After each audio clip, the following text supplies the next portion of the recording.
God, our Heavenly Father, Lord of peace and justice, we humbly come before you during this time of escalating geopolitical tensions in our part of the world. Through the years, you have sustained our faith in you as a nation. It is our faith in your divine providence that has made us survive the countless natural and human-caused calamities that have come our way in our history as a people. Spare us, Lord, from the horrors of war. Hear our pleas as we cry out to you. Have mercy on us, Lord. Rescue us from the malevolent forces that influence world leaders.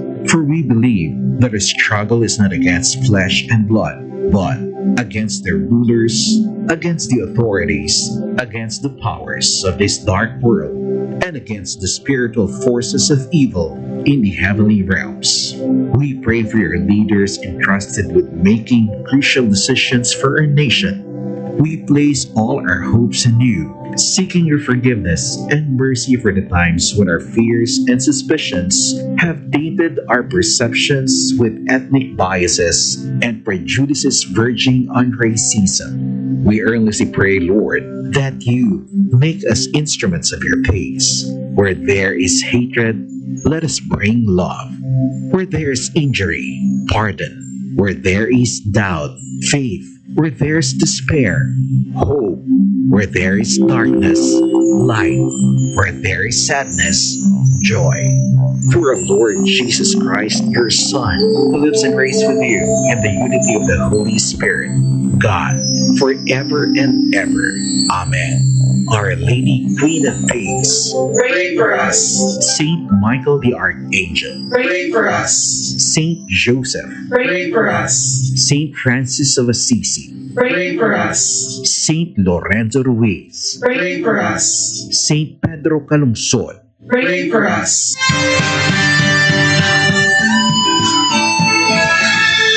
Towards the nation and Kabomba, we all would like to greet you. Happy New Year. Nakabanggot sa nation para sa ating New Year countdown. We only have 6 days left before the year 2026. Happy New Year. Happy New Year. Luzon, Visayas at Mindanao at maging sa buong mundo, yan na pong kalipunan ng ating balitaan para sa Bombo Network News, ang back-to-back winners sa Catholic Mass Media Awards bilang Best News Program. Mula dito sa News Center Makati, this is Bombo Radio Philippines, the #1 and most trusted source of news and information, Basta Radio. Bombo! For the most trusted source of news and information, visit our website at www.bomboradio.com. Follow us on Bombo Radio mobile app, Facebook, YouTube, TikTok, and X, formerly Twitter. Like, share, and stay connected. Anytime, anywhere. Mga kabombo, ano nga ba ang pagmamano? Ang pagmamano ay isang tradisyon sa Pilipinas na nagpapakita ng paggalang at pagmamahal sa mga nakakatanda sa pamamagitan ng paghawak ng kanilang kamay at pagdampi ng noo. Ito ay simbolo ng pagpapahalaga sa kanilang karunungan at karanasan. Narito ang kahalagahan ng pagmamano. Pagpapakita ng paggalang, isang paraan ng pagkilala sa kontribusyon ng mga nakakatanda. Pagpapalakas ng mga relasyon, nagpapakita ng pagmamahal at pagmamalasakit sa pagitan ng henerasyon. Pagpapanatili ng tradisyon, mahalagang bahagi ng kulturang Pilipino na nagpapanatili ng mga kaugalian. Talaga naman na ang pagkakaroon ng sinus infection ay isang malaking balakid sa pang-araw-araw na gawain. Ang panahon ng taglamig ay malakas na nagdudulot ng mas malaking tsansa sa pagkakaroon ng sakit, kung saan ang ilan ay nagkakaroon ng nakakairitang sinus infection. Nagdudulot ito ng kawalan ng ganang kumain, sinus headache at lagnat. Sa ganitong pagkakataon, mainam na uminom ng maraming tubig. Ang tubig ay nakakatulong upang mailabas ang virus sa sistema ng katawan ng tao. Mainam din ang pagkain ng nakakapag-boost ng immune system tulad ng bawang, luya, sibuyas upang malabanan ang mga bakterya. Sa kabuuan na meron tayong ugali na isinasara ang mga bintana tuwing umuulan na, subalit alam mo ba na mali ang gawaing ito? Sa tuwing umuulan kasi ay lumalamig rin ang temperatura kaya maigi na buksan ang bintana kahit saglit. Ang ulan ay nagdadala ng oxygenating effect na nagpo-purify sa hangin sa loob ng ating tahanan. Ang ozone o mga particles ang naglilinis sa hangin sa ating mga bahay. Kapag binubuksan ng mga bintana, hinahayaan na pumasok ang oxygen na nagpapaalis sa mga old energy at nagpapapasok ng bagong enerhiya. Ang urbanisasyon ay senyales ng paglago dahil nagdudulot ito ng economic at social progress. Ang maayos na infrastruktura at transportation facilities ay solusyon sa problema sa urbanisasyon. Subalit, hindi masusolusyonan ang sobra-sobrang urbanisasyon. Ang balanse na regional development ang pipigil sa rural to urban migration at magdudulot ng mas maayos na kalidad ng buhay kahit pa nasa ang lugar nakatira ang mamamayan. Para sa taong DC, ang pagtulog ay kadalasang nakakaligtaan. Dahil dito, bumabagsak ang resistensya at nakakaranas ng panghihina na nakakababa ng productivity. Bukod dito, ang kakulangan sa tulog ay may mga kalakip na karamdaman tulad ng pagtaas ng blood pressure, stroke, heart disease, insomnia, depresyon at pagtaas ng timbang. Sikaping makakuha ng sapat na tulog araw-araw para laging malakas ang iyong katawan at isipan. Iwasan naman ang labis na pag-inom ng kape at soft drinks dahil nakakaapekto ang mga ito sa iyong sleeping patterns. Nakakaramdam ka ba ng pagkahilo tuwing umaga? Maaari itong makapagdulot ng stress at mabawasan ang kalidad ng buhay ng mga apektado nito. Mahalagang papel ang ginagampanan ng diet sa ganitong pakiramdam. Ang allergies ay nakakaapekto sa pagkahilo. Maaari magpakonsulta sa doktor o magkaroon ng food diary. Makakatulong ang pagligo tuwing umaga dahil ang pagkahilo ay karaniwang dulot ng disorder ng balance organ na matatagpuan sa tenga. Maraming tao ang nahihirapang matulog ngayon kumpara sa nakaraang taon dahil sa paggamit ng cellphone. Ang paggamit ng cellphone at social media bago matulog ay nakakaapekto sa produksyon ng melatonin sa ating katawan na isang klase ng hormone na importante sa pagtulog. Pinapayo ng doktor na itigil ang paggamit ng cellphone 30 minuto bago matulog, subalit madami ang hindi sumusunod dito na nagre-resulta sa kakulangan ng tulog. Isa sa bawat 10 tao sa mundo ang nakakaranas ng depresyon, anxiety at stress dahil sa kakulangan ng tulog na epekto ng paggamit ng cellphone. Ano ang mga dapat gawin tuwing mayroong kidlata? Kung nasa loob ng bahay o gusali, iwasan ang paggamit ng telepono, dekuryenteng kagamitan at anumang bagay na gawa sa metal dahil maaaring daluyan ng kuryenteng mula sa kidlat at lumayo sa kawad ng kuryente o dekuryenteng kagamitan. Kung nasa labas sa mga gusali, lumayo sa mga bagay na posibleng daluyan ng kidlat tulad na lamang ng puno, poste ng kuryente, kawad ng sampayan, alambreng bakod at tubo ng tubig o anumang mangyayari sa metal.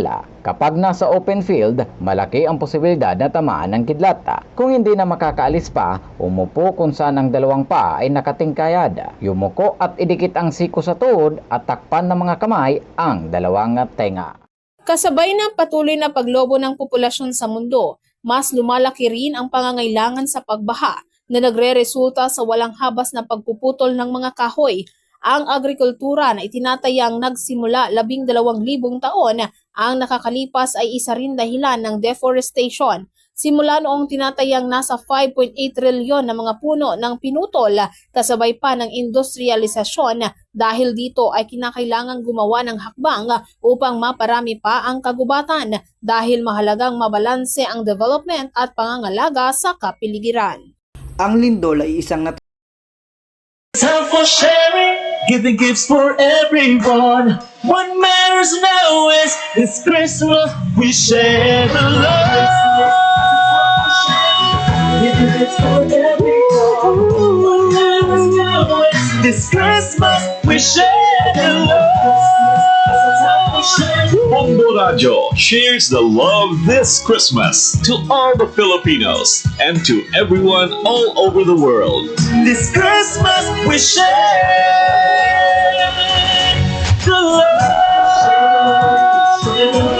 We share the love this Christmas. Ito ang Bombo Radio ni Gaspi. Paradyo! Bombo! Bombo Radio Philippine Standard Time, 7 minutos magkaligisang alas 8 sa pagkaaga. Ito po ang inyong lingkod, Conrado Estrella III, ang kalihim ng Department of Agrarian Reform. Sama-sama natin tuklasin ang mga hakbang na tinatahak ng Department of Agrarian Reform para sa mas maunlad, makatarungan at tunay na reformang agraryo tungo sa layuning sariling lupa para sa bagong bukas na masagana. Tuloy na ang programang hatod ng Department of Agrarian Reform Bicol. Higpitan dito ng futuro na makapaghatod ng istoryang kapupunutan ng inspirasyon gikan sa mga nagtutulong paraomang benepisyari. Ginuno, halot sa bang-ibang probinsya Caribeño. Magkiribahan kita, maghinagyo, asin mag-antaban para sa kape, asin bakretang agraryo. Mga agraryo, welcome back sa Kapesin Baratang Agraryo. Uy, Merry Christmas ha. Pasko man giraray daw kasuhapon, busy kita. And advance Happy New Year so sa tuyang mga agrarian reform beneficiaries na nagdadangog sa satuya all over Bicol Region. Welcome na naman sa last episode mo niya na taon kang Kape Asin Baratang Agraryo digdi po sa Bombo Radio hatod po ini sa Indo kan Department of Agrarian Reform at ng Project Split. Oy mga kabombo, syempre usong-uso mga ka-agraryo na pag matapos ang taon, syempre nagra-wrap up kita kan mga programa, kan mga storya, nintrayumpo, storya ng inspirasyon. And iyan na ang muyata po tabing taon na nin atensyon na ngunya na pagkagaling di po sa satuyang programa. Ma-wrap up kita kan 2025 DAR Strategic Communications Initiatives. Ini pong programa kaya nagiging matrayon po ini for dahil po sa satuyang mga pag-iribas sa DAR Strategic Communications. So, ini po ang tatawanan ta kasi sinda pong nakakaisikan na halos gabos kan mga programa, kan mga aktibidades, kan satuya tabing opisina sa Department of Agrarian Reform sa buong Kabikolan. Mga ka-agraryo, ipabisto ta na. Ang satuya po makakaibanan mo niyan na pagkaaldaw, actually permi ko sindang nakakaibanan sa gabos na episode, pero ngunyan nyo lang sinda mahihilig sa programa.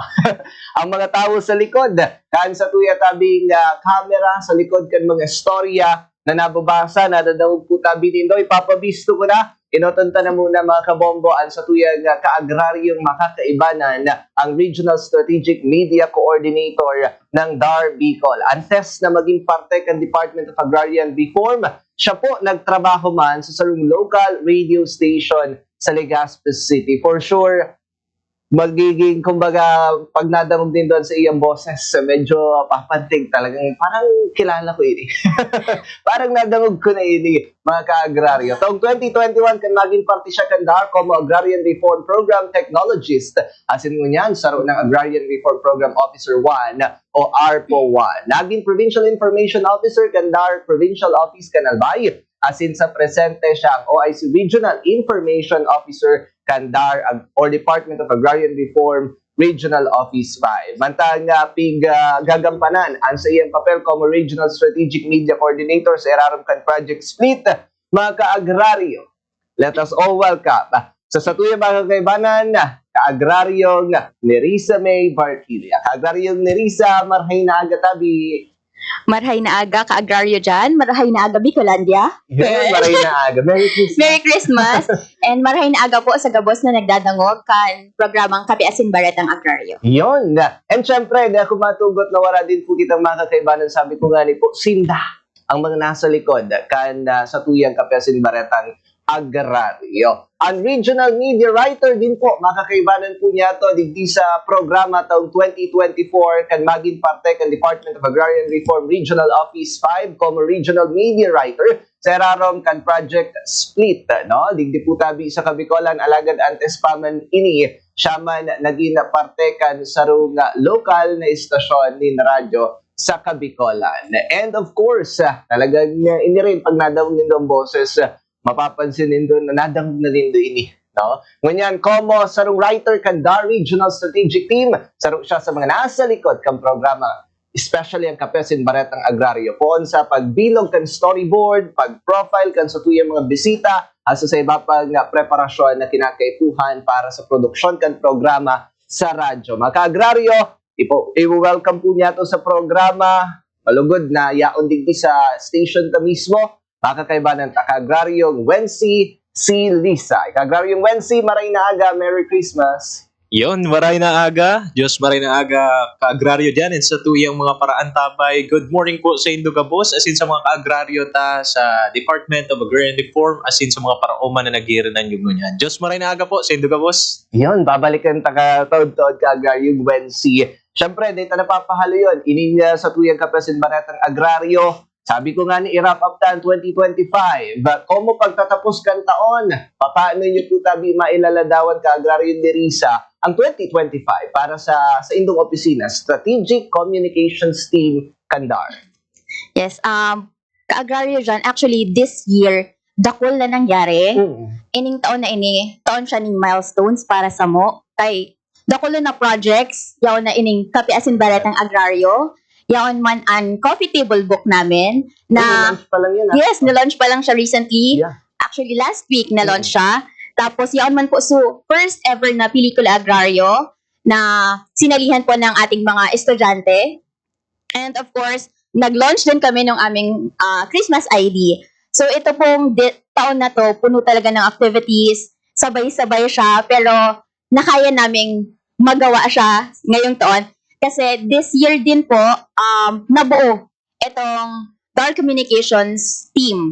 Kasi before, lang siya, PIOs lang. So this year, under Project Split, nagkaroon ng katuwang yung ating PIOs. Meron ng graphic artist and media writer. So mas naging collaborative yung taon na to and nagawa namin itong mga projects na ito. So 2025 para sa amin ay one for the books. Wow. Congratulations. Allow me to congratulate everyone. Hindi lang kayong dalawa, ika-agraryong Wency, kundi yung mga tao sa likod. Sabi ko nga ni po, mapagalod po yung mga tao sa likod para maging matindi yung accomplishment digdi po sa satuyang mga programa. And syempre, ka-agraryong ni Risa, sa kadakol na nagibukunin dong proyekto na nabanggit mo kasubago, ngunya na taon, aring digdi yung masasabi po nindong pinaka-nagmarka talaga sa publiko.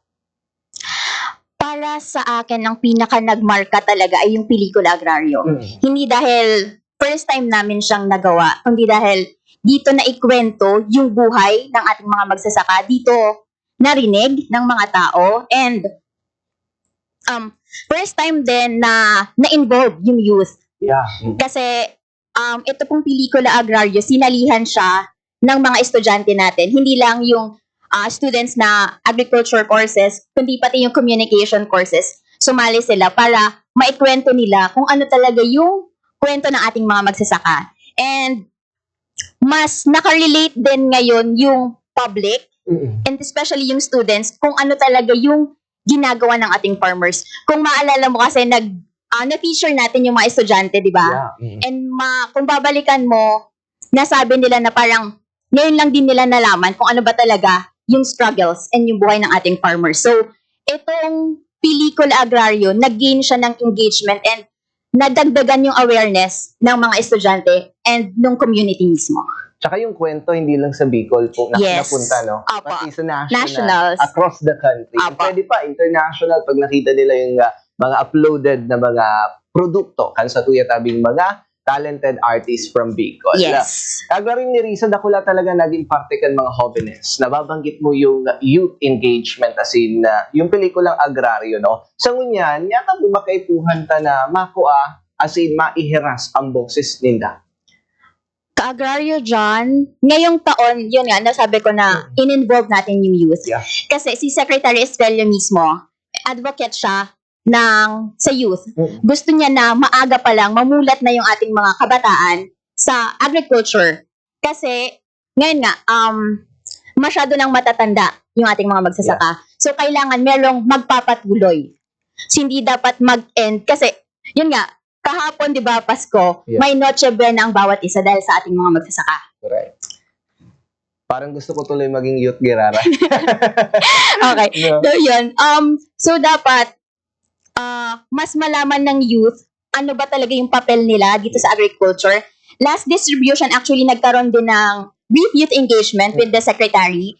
And yung mga kabataan, makikita mo na interesado talaga din sila sa agriculture. Meron mga estudyante na sabi nila, ano yung magiging papel talaga nila sa agriculture. Meron kasing mga magsasaka, natatandaan ko before, punta kami sa Kamalig. Merong families ng magsasaka na minsan parang ayaw na nilang maging magsasaka yung anak dahil nga sa yung issue ng sa agriculture ngayon na hindi umaangat yung buhay. Pero para kay secretary, yung mga kabataan, yung future ng agriculture. Actually, definitely, napaka-importante ng mga kabataan sa sektor kan agrikultura. Yun lang yung medyo nagiging dilema dito sa tuya, mga ka-agraryo. No? Pero sa Tabang Kandar, nagpupush me po tabi, mga kabombo, na yung kabataan na ma-engage pa rin into farming, lalo na ngayon sa development ng agriculture. Yes po. Ka-agraryong Nerissa, sa pelikulang agraryo, ngunya na taon, ini an istorya kan agrarian reform. Ano yung pinaka naging triumph talaga kayo? Yung pinaka naging tagumpay po actually ng pelikula Agrario is that naikwento po kung ano talaga yung agrarian reform. Kasi 'di ba, yun nga ang ano natin is nalilito yung tao kung ano yung agriculture, interchange yung agrarian reform and agriculture. Sa agrarian reform po, yun nga, hindi lang tayo nagbibigay ng titulo ng lupa, kundi meron tayong mga support services para sa ating farmers. Hindi doon nag-end yung tulong ng DAR. Gusto natin na maiangat yung buhay ng mga magsasaka sa pamamagitan din ng pagbibigay ng support services sa kanila. And dahil dito po sa pelikula Agrario, hindi lang po yung programa ng DAR yung naipakita, kundi yung totoong buhay ng agrarian reform ng ating mga magsasaka. And isa pa po, nakita dito yung process na pinagsama natin yung youth, and yung youth po mismo, yung nag-direct, sila mismo yung nagkwento, nagkaroon sila ng communication or parang nagkaroon sila ng deep connection sa ating mga magsasaka. Dahil before nila gawin yung pelikula, kailangan nila munang mag-interview, makisalamuha sa ating mga magsasaka, and dahil doon, mas naikwento nila yung kwento ng mga magsasaka. Ika nga sabi nila, yung mga estudyante, mayroong creative way of telling the story behind the lens. Kasi 'di ba, tayo nakikita natin ganun lang, pero dahil yung mga estudyante ngayon, iba sila magkwento, mas nakikita natin ano ba talaga yung struggles ng mga magsasaka. And maliban po dun, mas naging malinaw din sa public kung ano talaga yung DAR at kung paano nakakatulong yung DAR sa ating mga magsasaka. Actually, bako lang sa public, even ako the whole duration ng Kapeasin Baretang Agraryo, nakulong ako naaraman na parte pala ng DAR. No? And yun nga, na-interchange minsan, akala ng iba, yung DAR, yun yung Department of Agriculture. Pero ngunyan, at least, na emphasize ta kung ano yung DAR, ano yung mga programa. Pero bukod kasi sa pelikula Agrario, Ka-Agraryong Nerissa, gusto kong balikan, ito, Kapeasin Baretang Agraryo. We have 24 episodes, as in 96 na airings. Congratulations sa inyo, sa atin pala.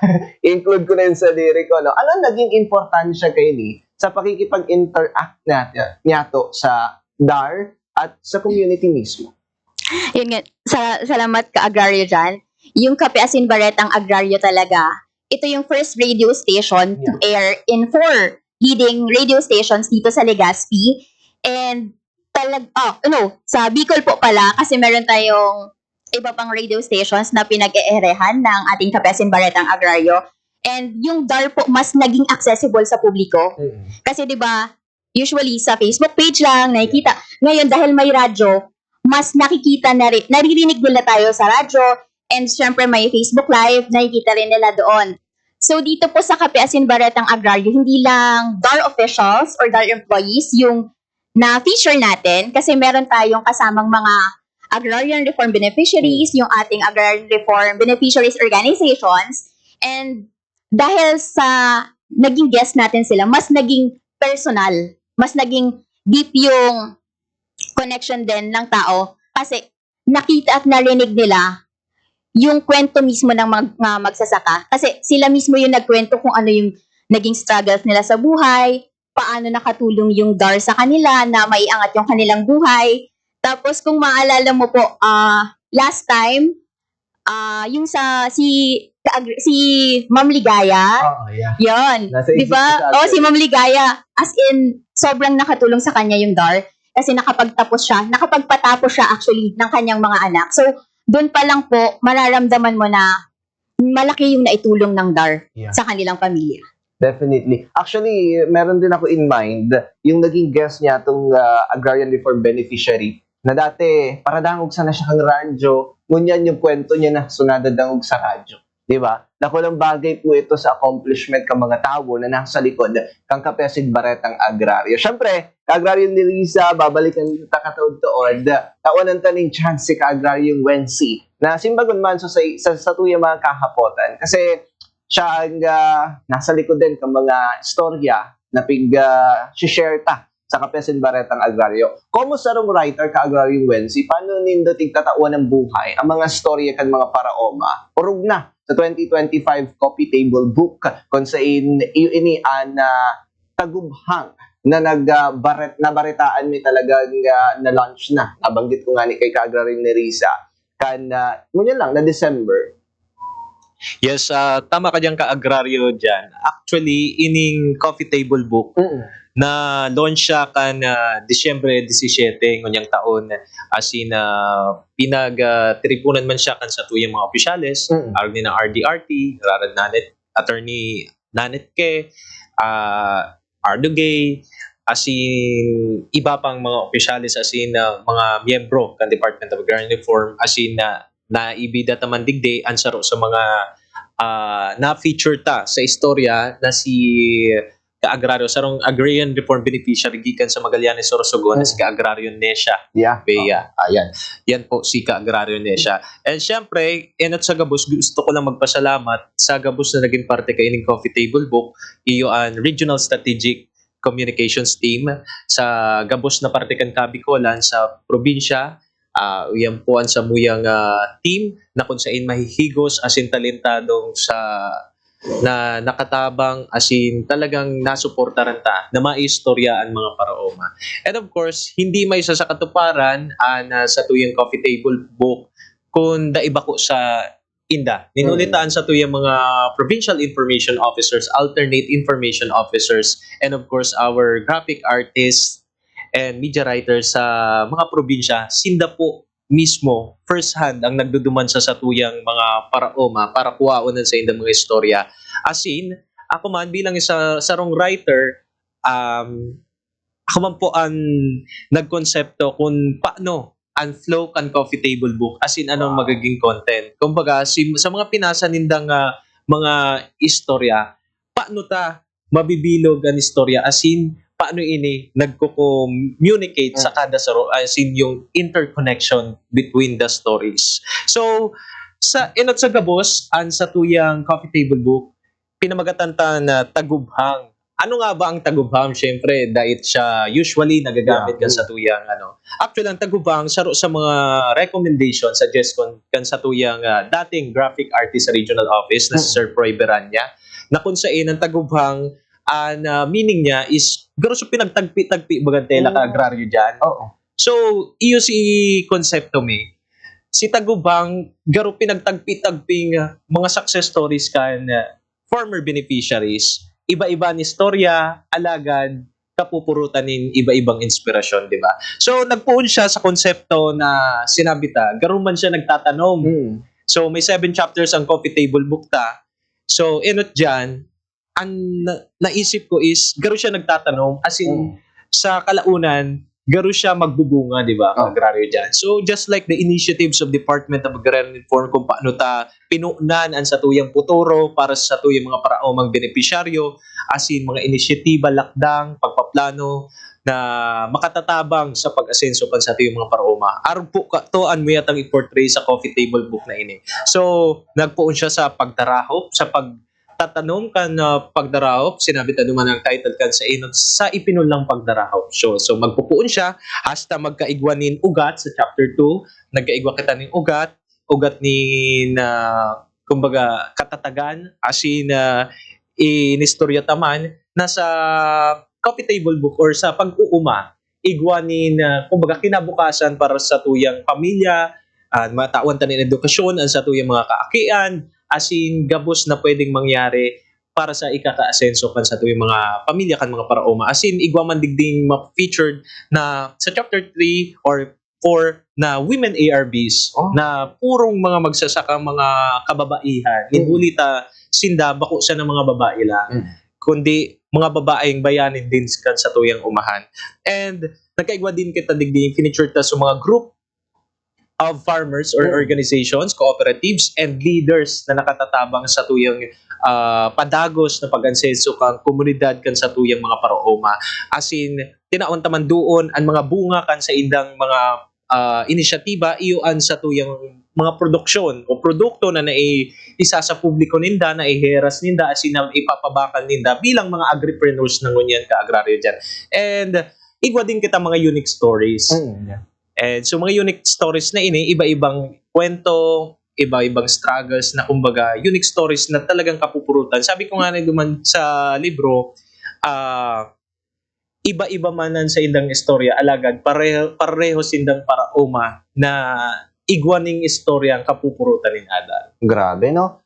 Congratulations sa team dahil hindi lang sa radyo, hindi lang dadadakog, pwede na nindong mabasa, pwede na nindong mahilig, no? Pero kaagraryong Wensi, kasi importante yung mga storyang araw kay ni. Yung kapupulutan ni Adal, iba't ibang klase ng istorya.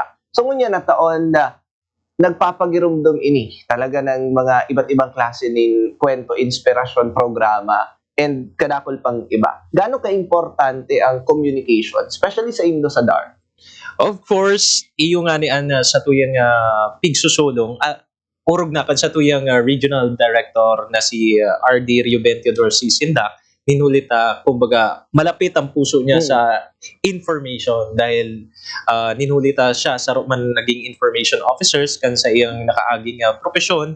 As in, para sa kuya, ang komunikasyon, importanteng bagay para masabutan ta.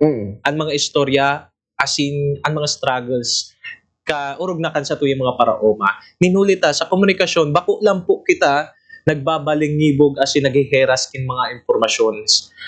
Dahil lang kita nagbabalangibog kan mga impormasyones. Ninhulita, muyata man, dangugod ang sa tuyang mga istorya, kan sa tuyang mga paraomang benepisyaryo. Ninulita sa pagdadangog, nasasabutan ta ang mga struggles, hardships, kung ano ang pinag-aragihan kan sa tuyang mga paraoma. Sa pagdadangog ka agraryo dyan, digdita nasabutan, as in, mailaladawan, maiistorya sa publiko na arog pa lang talaga ka ni ang pinag-aagihan kan sa tuyang mga paraoma. Nabako lamang sinda mga paraoma na nagtatanong lang. Alagad, kaakibat ka ini ang pagdarahop nga ni ka-agraryo dyan o ang pagsakit sa umahan na kung saan iyo ini ang sa indang pundasyon para sa padagos-dagos na pag-asenso. Alagad, syempre, inot na dyan, partean sa indang pamilya, sa indang inspirasyon, as in, kumbaga, sa padagos-dagos na pag-aim kan marhay, as in, maginhawang buhay para sa inda,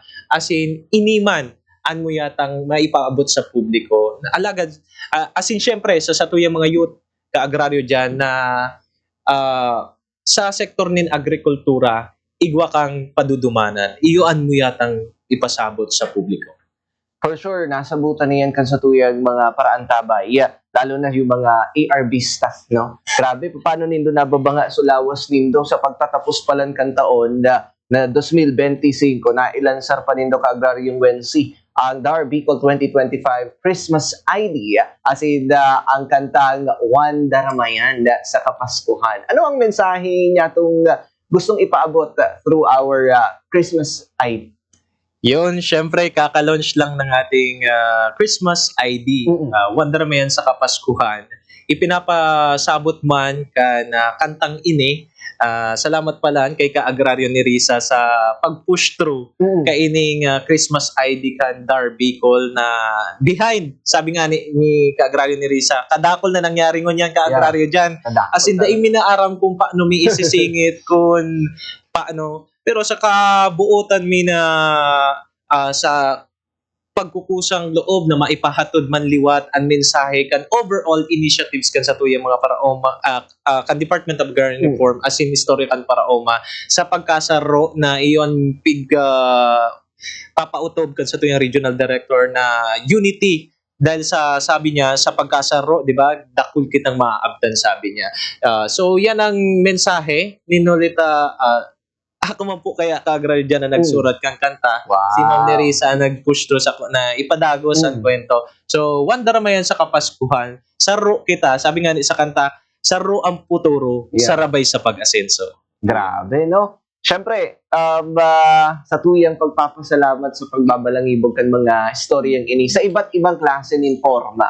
Mapa, pelikula, programa, coffee table book, and kadakol po kung iba. Sa pag-abot kang 2026, perang aldaw na lang bibilangon ta kagraryong Wensi. Anong lalaoman pa kang publiko sa Strategic Communications Team kan Darbicol? Sarong bagay man sa nakaka-agraryo dyan ng yata, ipadagos ang sa tuyang napunan, ang dagos-dagos na paghiras kan mga istoryan trayumpo kan sa tuyang mga paraoma, asin ang mas bukas na komunikasyon, kadakol na istorya, asin hararom na pakikipag-interaksyon sa tuyang mga paraoma, asin lalo pa sa tuyang mga kahubenesan. Siyempre, salamat din sa gabos na nag-antabay sa Kape Asin Baretang Agraryo. Parang kailan lang ka-agraryo dyan? Since implementation ta kan January, Enero hastang hunyan, kaiba mi kamo. Salamat sa pag-antabay, asin pagsubaybay kan mga istorya, asin lakdang ka Department of Agrarian Reform dahil digday nasasabutan ta ang gabos na inisyatiba asin ang maabot pa man ng mga suportang serbisyo para sa padagos-dagos na pag-asenso kan sa tuyang mga paraoma asin sa indang komunidad. Grabe, sarong taon na pala, no? Time flies. Ang bilis, pero ang daming kwento, ang daming istorya, ang daming programang naaraman po niya ito. Siyempre, dahil ko tatapusan ng programang idi kagraryong Wensi na dahil kamataon din mensahe sa satuyang mga paraan tabay, yung mga ARBs, mga organizations, baka may mensahe ka, kagraryong Wensi? Tawa kanya ka-agraryo dyan. Enot sa gabos, muyami magpasalamat sa, syempre, sa liderato kan sa muyang Regional Director, Rio Ben Theodore C. Sindap, asin sa implementasyon kan sa tuyang Manda Secretary, Conrado M. Estrella III, sa tuyang Pangulo, sa administrasyon ni BBM, asin sa tuyang Assistant Secretary, Jose Ginil C. De Morito, sa iyang padagos na inisyatiba bilang head kan sa muyang Regional Strategic Communications, and sa gabos-gabos na mga empleyado, sa mga miyembro kan Department of Agrarian Reform, asin sa mga paraoma na sa muyang nakadaupan sa rural daw na pag-istorya kan sa indang mga trayumpo, asin iba pa man na mga lakdang, asin ano pa man mga istorya. Salamat sa indong gabos, asin ini na po ang pinakahuring episode kan Kape Asin Baretang Agraryo. Salamat sa pag-antabay, and siyempre, maraming salamat. Congratulations, Kagaryong Wensi. You did a great job the whole year sa Kape Asin Baretang Agraryo. Siyempre, dahil ko man tutugutan na dahil magtaunin mensahe si Kaagraryong Nerissa. Kaagraryong Nerissa, congratulations sa team mo at sa gabos nagtarabang. Anong mensahe mo niyan sa tuyang mga paraan tabay?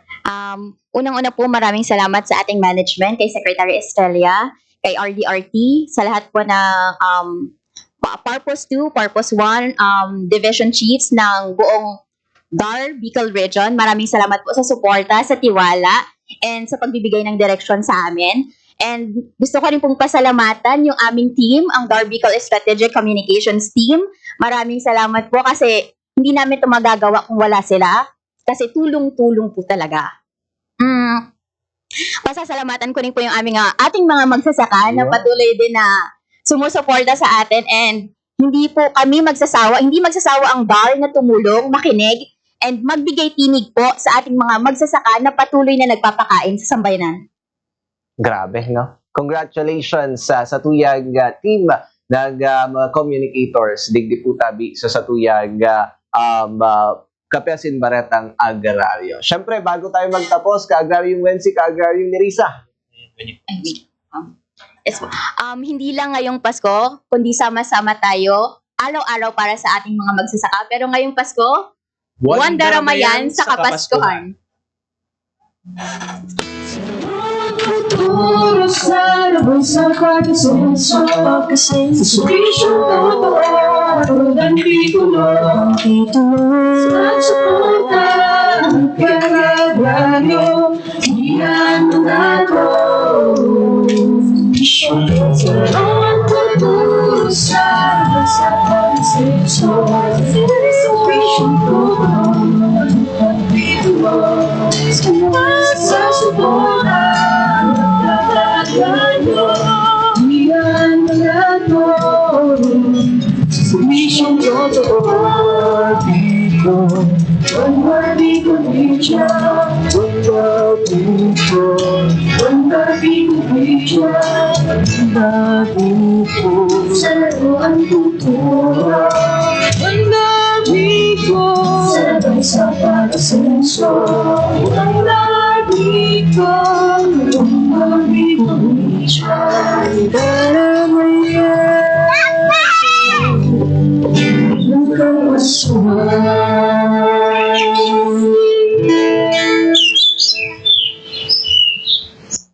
Mga ka-agraryo, Wanda Ramayan.